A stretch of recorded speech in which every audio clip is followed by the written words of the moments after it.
أهلا بكم مشاهدينا إلى حلقة جديدة من مستقبل الطاقة. هذه ملفاتنا. شركات التكنولوجيا العملاقة تلجأ للطاقة النووية لتلبية النمو السريع لمراكز البيانات في ظل طفرة الذكاء الاصطناعي. وبنك عالمي لتمويل مشاريع الطاقة النووية. نتعرف على خلفيات المشروع ومن يقف خلفه.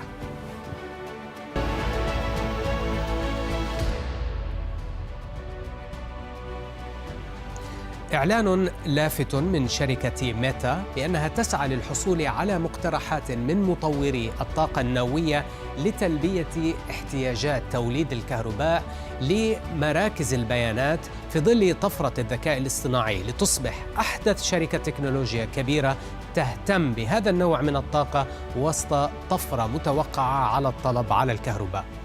ميتا أوضحت أنها تريد إضافة 1 إلى 4 جيجا وات من قدرات توليد الطاقة النووية الجديدة في الولايات المتحدة بعد عام 2030، وأنها تبحث في خيارات عدة ما بين إنشاء مفاعلات كبيرة أو مفاعلات معيارية صغيرة المعروفة باسم SMR.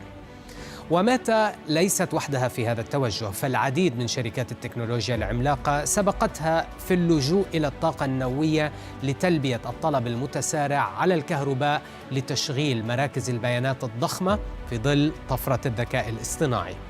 مايكروسوفت مثلا اتفقت مع إحدى شركات الطاقة في سبتمبر الماضي على صفقة لمعاودة تشغيل وحدة في محطة للطاقة النووية في بنسلفانيا لتشغيل مراكز البيانات التابعة لها.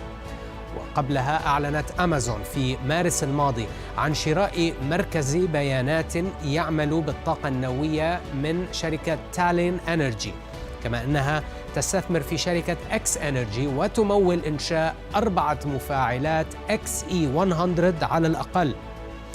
جوجل هي الأخرى التزمت بشراء إنتاج 6 مفاعلات نووية من شركة كيروس باور. هذا التوجه يأتي في ظل التوقعات بارتفاع هائل لاستخدام الطاقة في مراكز البيانات في الولايات المتحدة بما يصل إلى 3 أضعاف تقريباً بين عام 2023 و 2030، وهو ما سيتطلب إضافة نحو 47 جيجا وات من طاقة توليد الكهرباء الجديدة وفقاً لتقديرات جولدمان ساكس، أي ما يعادل ثلث طاقة إنتاج الكهرباء القائمة حالياً في فرنسا. بالطبع الخيار الأسهل لتوفير الكهرباء هو بطبيعة الحال زيادة محطات التوليد العاملة بالغاز الطبيعي، نظراً لوفرة إنتاج الغاز في الولايات المتحدة وتوسعته باستمرار. لكن شركات التكنولوجيا مطالبة بالبحث عن خيارات لتوليد هذا الكم من الطاقة توفر شرطين: الأول أن تكون من مصادر نظيفة، أي بأقل قدر ممكن من الانبعاثات، والثاني أن توفر قدراً كبيراً من مصادر غير متقطعة على عكس ما هو الحال مع الطاقة الشمسية وطاقة الرياح.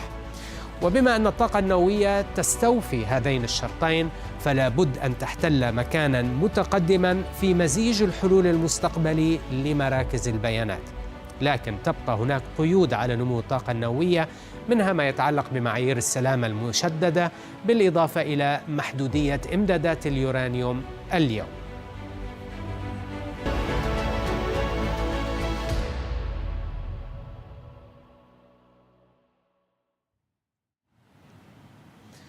تمويل مشاريع الطاقة النووية له صعوباته الخاصة نظراً للتكلفة الرأسمالية العالية ودورة الإنشاء التي تستغرق سنوات طويلة قبل أن يبدأ التدفق النقدي للمشاريع. ولذلك ولدت فكرة إنشاء بنك دولي متعدد الأطراف لتمويل مشاريع الطاقة النووية. قابلت الزميلة كارينا كامل دانيال دين، وهو الرئيس التنفيذي لمنظمة غير حكومية تقف خلف مبادرة إنشاء البنك، واسمها منظمة البنك الدولي للبنية التحتية للطاقة النووية. لنتابع ما قاله عن هذه المبادرة. We've recently established a global NGO that has the aim to establish a new multilateral bank similar to a World Bank that will be focused specifically on the issue of financing nuclear. We think that nuclear has the has the specific impediments that deserve this global multilateral effort. So we're trying to put this together in the very near term. The NGO will act as the accelerator for this bank. We're trying to bring together a global coalition of countries that have policy alignment on the nuclear aspect, geopolitical alignment on nuclear, to bring this together in the short order. We're hopeful that the bank could actually be established by end of 2026.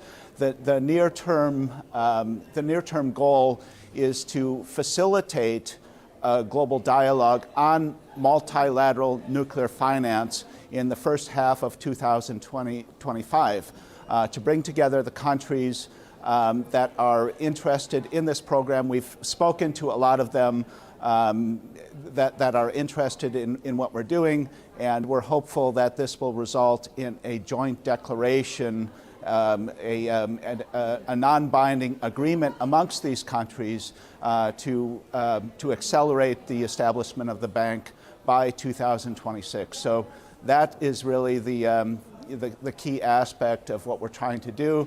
We're making tremendous progress. There's tremendous interest from potential member countries, from industry, from end users. So it's an extraordinarily exciting time that we're in at this point, and we're very excited about this aspect. بالطبع من العقبات أمام توليد الطاقة النووية هي التكلفة العالية، فما هي توقعاتكم بالنسبة للتكلفة، وهل تتوقعون أن تتراجع مع زيادة الإقبال على هذا المصدر من الطاقة؟ That is really the key element. This bank will be focused on de-risking and scaling the nuclear sector. This is the core impediment. If we think about regulatory, policy, ESG, all of the other impediments facing nuclear, they're all interrelated to financing and ultimately the end user cost of nuclear energy. So we need to rapidly bring that down, and through a programmatic approach that this bank will offer in terms of global demand aggregation, bringing together the global order flow from traditional off-takers such as utilities to new off-takers such as high energy-intensive industry, data, concrete, steel, e-fuels. All of these new potential off-takers are part of the equation. So we're trying to rapidly bring down the cost. And the problem that we're facing is some people say if you build it, they will come. That's not correct. If you build it again and again and it's too expensive and too slow, they will not come. So we need to have an approach where we're going to drive down the cost, and we think it needs to be below 5 cents a kilowatt hour to be competitive in energy markets around the world. If nuclear cannot meet this challenge within a very short time frame, there will be other technologies that other clean generation technologies that will advance in front of nuclear. دائما عندما نتحدث عن الطاقة وأسعار الطاقة نتحدث عن الأثر من الأوضاع الجيوسياسية والتطورات العالمية. إلى أي مدى أيضا تؤثر الأوضاع الجيوسياسية والعالمية على تكلفة وأسعار الطاقة النووية؟ We see converging global crises as driving the interest in nuclear. One, of course, is the overriding climate crisis and the need to decarbonize.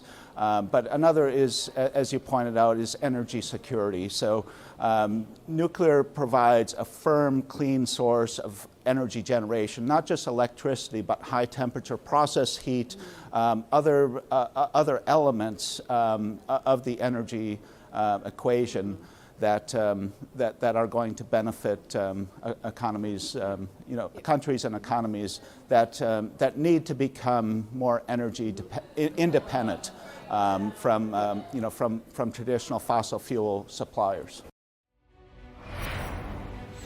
نتوقف الآن مشاهدينا مع فاصل قصير نتابع بعده في مستقبل الطاقة.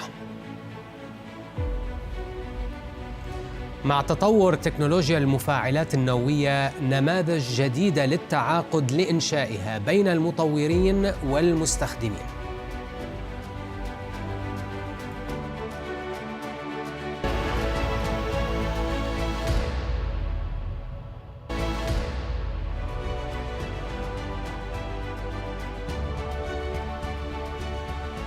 أهلا بكم من جديد.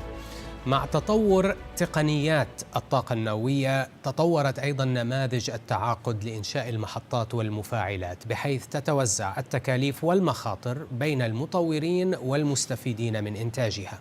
رئيس منظمة البنك الدولي للبنية التحتية للطاقة النووية دانيال دين يشرح لنا بعض هذه النماذج الجديدة، ومنها نموذج البناء والتشغيل وأيضا نموذج الطاقة كخدمة.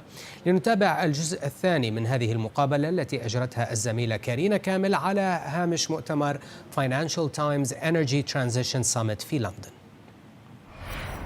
We need to definitely make nuclear more accessible and deliverable, and that's only going to take place when we have serialized, successful delivery, and it's probably going to start in the advanced countries, the highly developed countries that are pursuing small modular reactors, which I think is we think is going to be a key new technology. Advanced reactors are going to be a key new technology that will make nuclear more accessible. But we need to prove these technologies because we don't have any references at this point other than the few that exist in Russia and China at this point.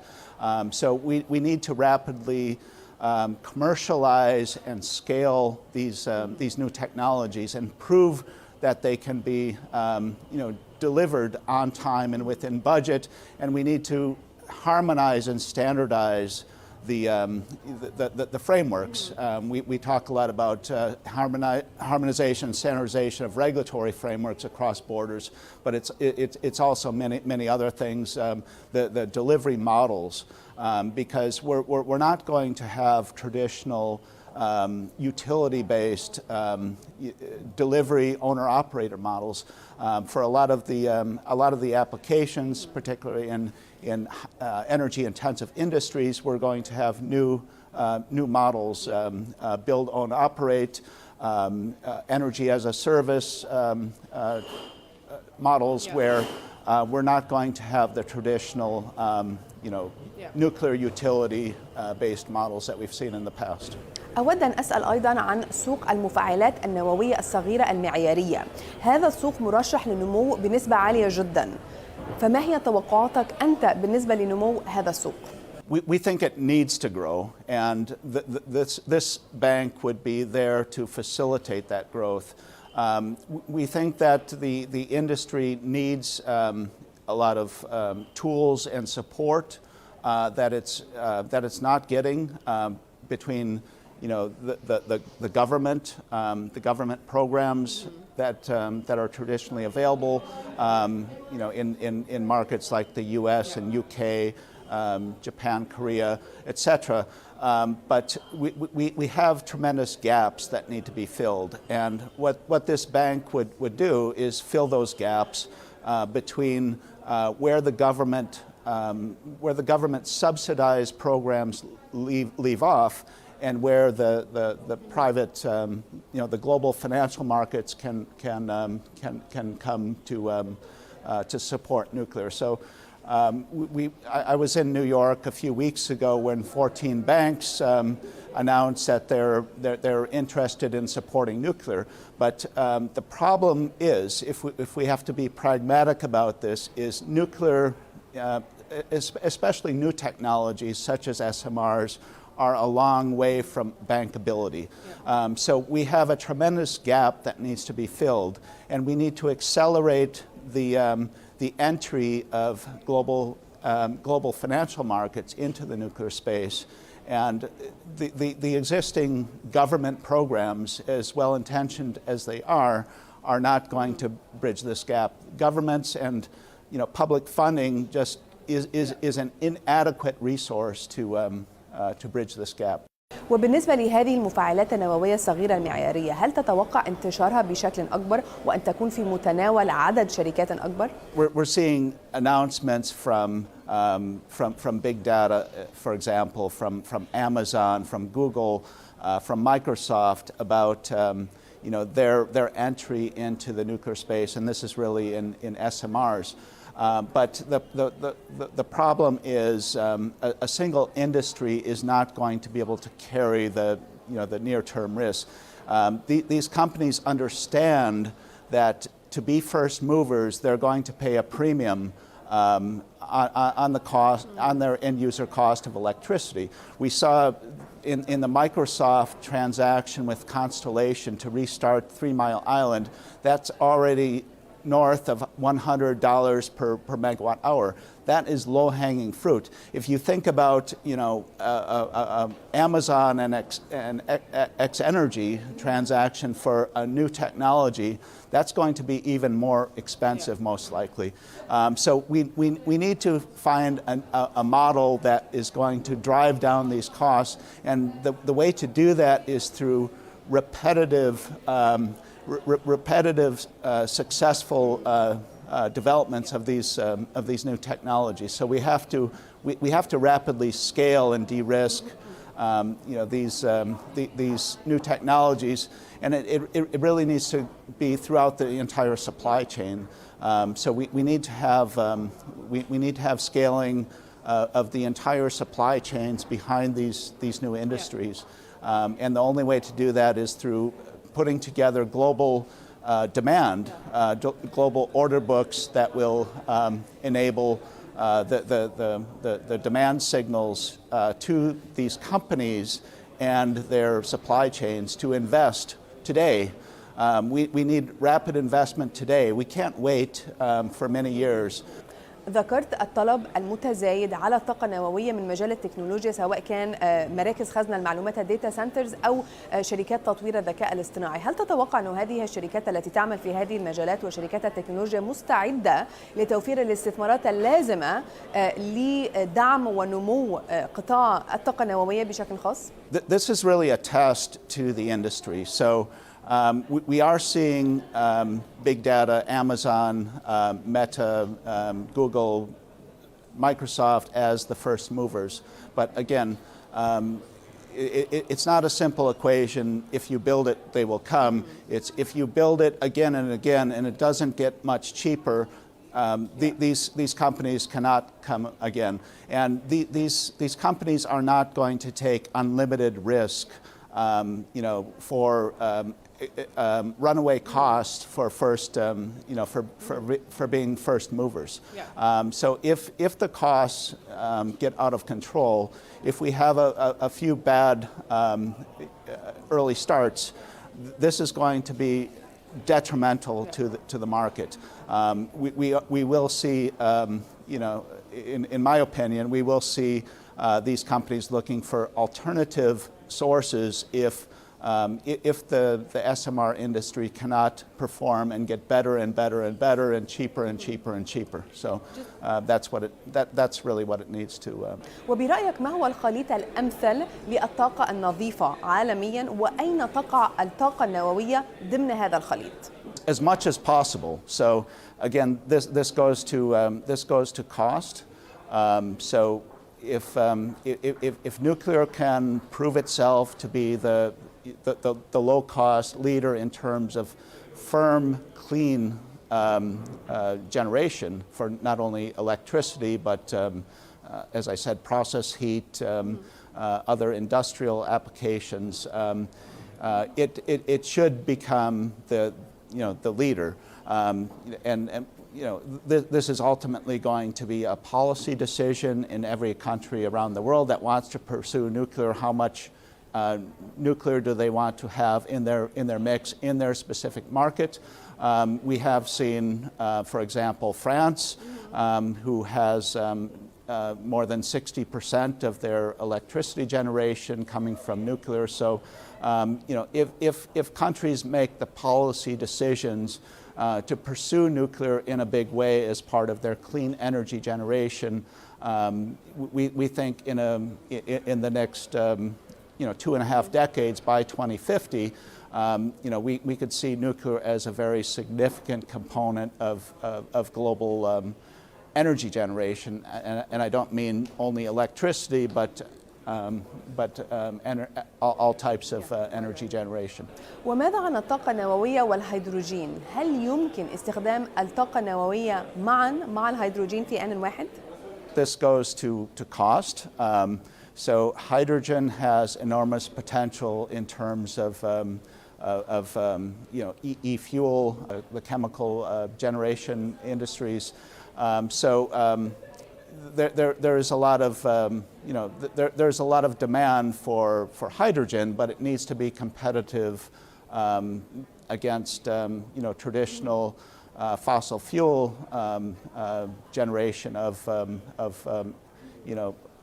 liquid fuels and other types of aviation fuels, of transport fuels, etc. And we're hearing. I was just at a conference the other day about sustainable aviation fuels and marine fuels. So nuclear has a long way to go.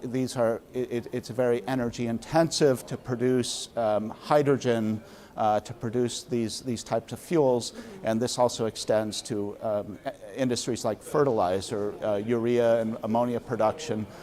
So we need to drive down the costs, and if nuclear can prove to be a low-cost leader in generating hydrogen, it would be likely a dominant source, I would say.